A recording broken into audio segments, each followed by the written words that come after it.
Well, ladies and gentlemen, we have some interesting news that I wanted to cover coming out from the video game sector, and this one has to do with Daedalus game regarding the Lord of the Rings Gollum. Now, apparently, if you guys don't if you're not aware of what happened, I covered the fact that Gollum was completely trash, okay? I already knew looking at this video game. I knew it was going to be bad. You could just tell it was going to be bad because they were trying to sell you on the fact that this person right here was Gollum. It doesn't look like Gollum at all. It is actually a really trash adaptation of Gollum. But all that aside, graphically speaking, we can get past that if the gameplay was good. But whenever I looked at Let's Plays of it, whenever the developers were showcasing it, it would looked really bad. Like there was nobody that I knew of who was a Lord of the Rings fan who was actually looking forward to Gollum. Nobody at all. And I was definitely not looking forward to Gollum. Now, why are we talking about this? Well, a new report just came out that apparently the leadership led to the abysmal quality of Daedalus' Lord of the Rings Gollum, and the post-launch apology that was released to the public was apparently written by AI. Yes, ladies and gentlemen, this company that completely got destroyed for their despicable adaptation of Gollum from Lord of the Rings, yes, they apparently used AI to write their apology. So we're going to get into this article, guys, from Bounding into Comics. But of course, before we do, if you're new here, consider subscribing. I'm Shadowban as hell, and like the video to push us out into the YouTube algorithm. It says, with the question of what the heck happened still burning in the minds of fans even months after the game's release, a new report has asserted that poor leadership and over-ambitious promises from various executives were to blame for the absolutely dreadful quality of Daedalus' Lord of the Rings Gollum. While most players were more than happy to forget about the corrupted hobbits all around terrible solo adventure, German video game-centric media outlet Game 2 found themselves unable to tear themselves away from its existence. After all, it's not every day that a once-respected studio so completely mismanages a licensed property that they're forced to shut down the development arm. Now, I don't know if that's necessarily true because we have seen time and time again major, and I mean major gaming studios that have put out absolute trash that you would never have thought that they were going to put out in the past, right? So you have, let's say, most recent example would probably be BioWare, right? Look at Anthem. Anthem completely nuked BioWare. You also have Naughty Dog, for example, putting out games they were used to be able to do no wrong, and now they put out Last of Us 2, for example, that was heavily hated for many different reasons. You have these major studios putting out games that a lot of people are pissed off at now, and it used to not be the case. Blizzard, for example, was a once beloved company that was deemed to be able to put out nothing bad. Literally, like they would put out hit after hit after hit, but ever since they merged with Activision Blizzard, they are no longer what they used to be. So you do see this happen quite often, where major studios that get too big for themselves, that feel like they're too big to fail, they decide to put out some absolute garbage and put no effort into it whatsoever. And they probably felt like the name of Lord of the Rings was going to sell this game by itself. They didn't have to put a lot of effort into it. And you know that's probably the case because apparently their apology letter was written by AI. So let's get into it. Their interest peaked.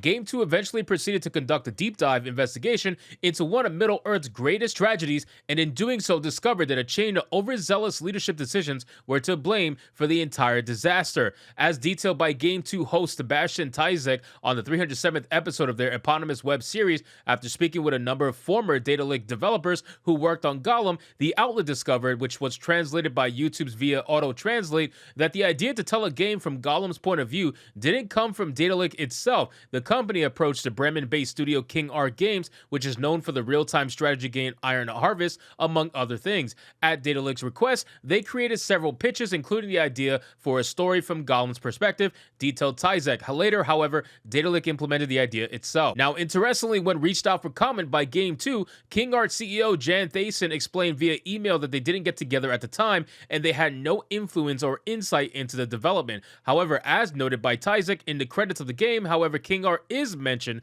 as a source of ideas. Now, again, this is not very strange to try to outsource some part of the development process to other studios that are probably better suited or better equipped in order to be able to handle it. But truth be told, how can you look at this guy and think this is Gollum? You couldn't even get the visuals right. Like if you can't get the art right when it comes to Lord of the Rings, I don't have much faith that you're going to be able to get the story right. We all know that this entire game was heavily mismanaged. It has the signs on the wall, literally, like it's written on the wall. You can see that this was a very, very mismanaged game. Now, let's get into the part where it actually talks about the apology that was supposedly written by AI, because that was the biggest thing for me. Forget all this nonsense about mismanagement and how the studios which just had bad management and bad decisions. We see that all the time. That's nothing new. But the fact that they used AI to write the apology, that's the big news for me. So it says, faced with negative review after negative review, the game's official Twitter account would release a statement on May 26th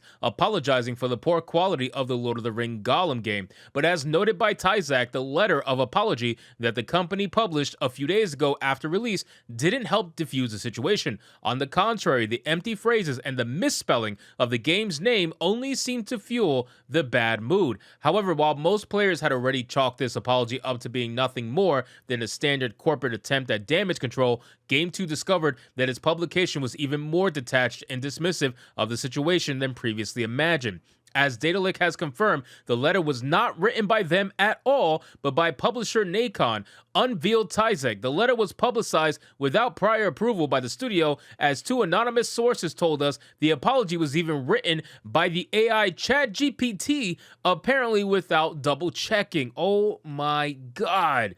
That is insane. How can you not double check the apology letter that you're going to put out to the public based on the fact that you're getting massive backlash for your game? Wouldn't you want to double check that? I mean, this is why you're in the position you're in the first place. When you made this game, you did not double check, triple check, do a whole bunch of actual work when it regards to quality control. Like, it's a bad game. And it's not only just a bad game by design, it's a bad game because it just doesn't offer the quality that someone would expect from a Lord of the Rings game. Like, when you go into something like this, you would expect that this would be a very fine-tuned game, but it was so rough around the edges graphically. There was so many bugs. Not only that, the glitches were insane. Gollum was just a boring game overall. I mean, what was the point? This was such a massive waste of money. All you did was pay people's salaries to just put out complete garbage. And then when you tried to apologize to the public, you used ChatGPT? Really? You used ChatGPT and you didn't even double check to make sure that everything was spelled correctly.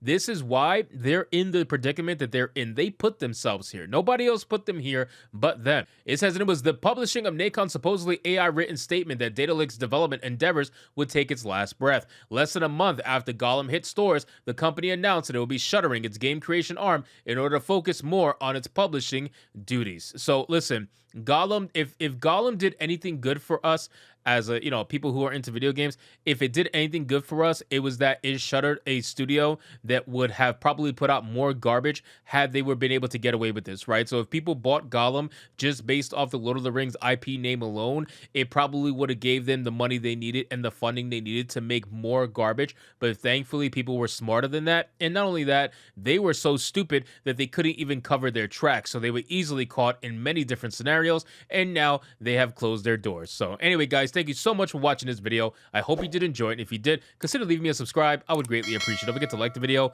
comment, let me know what you thought, and I'll see you guys on the next one. Hypnotic out.